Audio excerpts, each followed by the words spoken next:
Science. Dans les pays développés, l'autisme affecte en moyenne un enfant sur 150, davantage les garçons que les filles. Rosalie est l'un d'entre eux. La maladie se manifeste principalement par des troubles plus ou moins sévères du comportement et de la communication. Plus inquiétant, sa prévalence a considérablement augmenté depuis les années 80. Rosalie, je l'appelle mon grand mystère depuis qu'elle est toute petite. Il y a à la fois elle en tant que personne, il y a elle avec son handicap. Ici, dans cette maison, par exemple, elle a entre 20 et 30 secondes d'autonomie sans qu'on puisse avoir un regard dessus. C'est sur la longueur que c'est difficile à gérer. Il n'existe pas encore de traitement médical efficace contre l'autisme. Néanmoins, les récentes avancées de la génétique et de l'image 3D réalisées dans le cadre d'un projet de recherche européen permettent de nourrir quelques espoirs.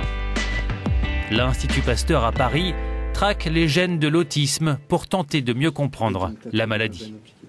Au départ, le patient est vu par un psychiatre, on a un diagnostic d'autisme. Ça, c'est très important. Après, on a un prélèvement de sang, et puis après, on isole à partir de ce prélèvement de sang l'ADN.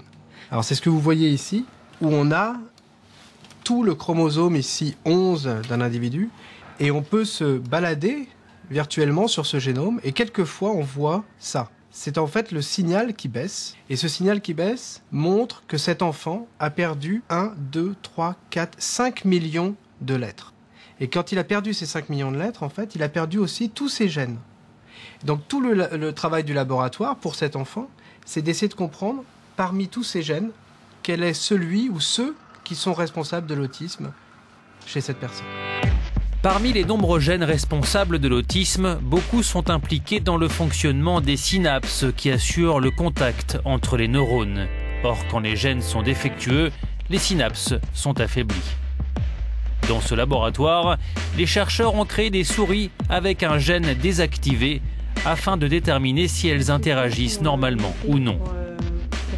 L'expérience consiste à placer 2 souris normales dans un bac et de faire cohabiter dans un autre une souris mutante et une congénère non génétiquement modifiée.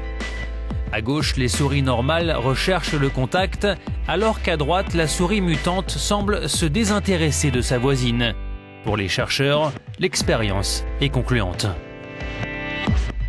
De son côté, le King's College de Londres s'appuie sur l'image 3D pour détecter des similitudes dans les cerveaux des personnes atteintes d'autisme. Nous essayons d'utiliser les informations du cerveau de façon à utiliser sa richesse tridimensionnelle.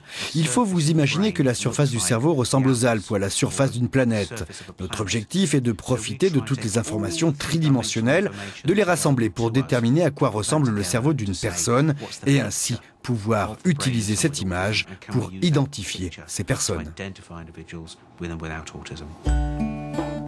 L'objectif de ces différentes expériences est d'ouvrir la voie à des diagnostics plus rapides et plus fiables de l'autisme et bien sûr de découvrir un traitement capable d'inverser le cours de la maladie.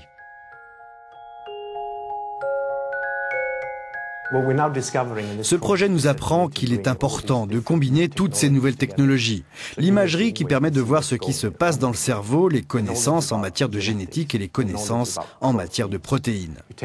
En mettant tout cela ensemble, nous pouvons développer ce que nous appelons des marqueurs biologiques pour avoir quelque chose à mesurer. Car pour pouvoir doser des médicaments, il nous faut une sorte de mesure. Ces critères d'évaluation nous permettent de voir si les médicaments sont ou non efficaces. Les parents de Rosalie n'ont qu'un rêve, voir leur enfant faire des progrès et gagner en autonomie.